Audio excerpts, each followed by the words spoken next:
This is Icarus Pryor talking to you about Inherent Vice, the 2014 movie that is criminally underrated, which I just want to point out because I think people should really appreciate the movie.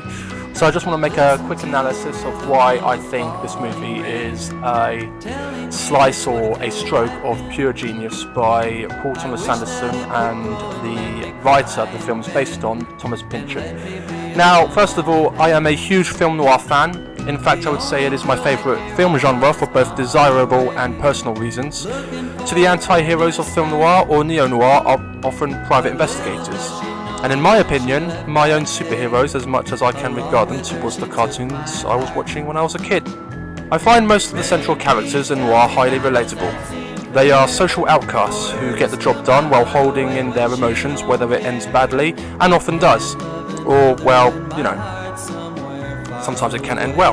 Philip Marlowe and the video game character Max Payne I regard as high as most people regard James Bond, because they are cool, but they are not that cool.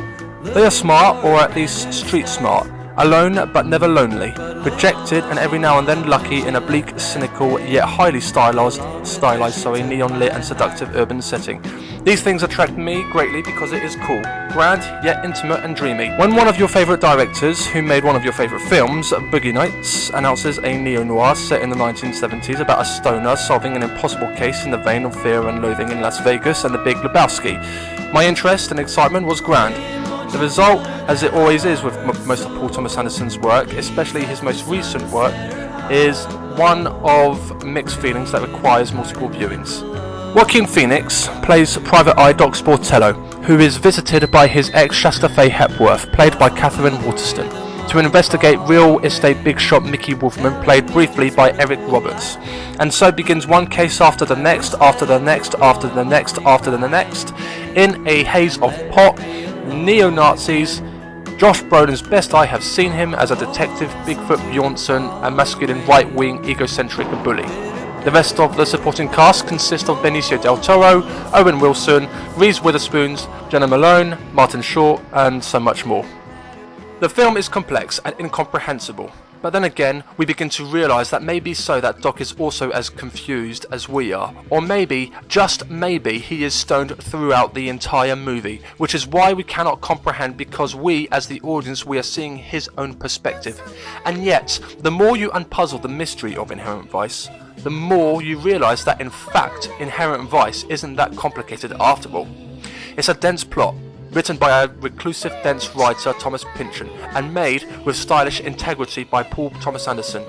Whereas I found There Will Be Blood, The Master, and his more recent Phantom Thread hard to enter despite its visual beauty, I struggle to feel something from them.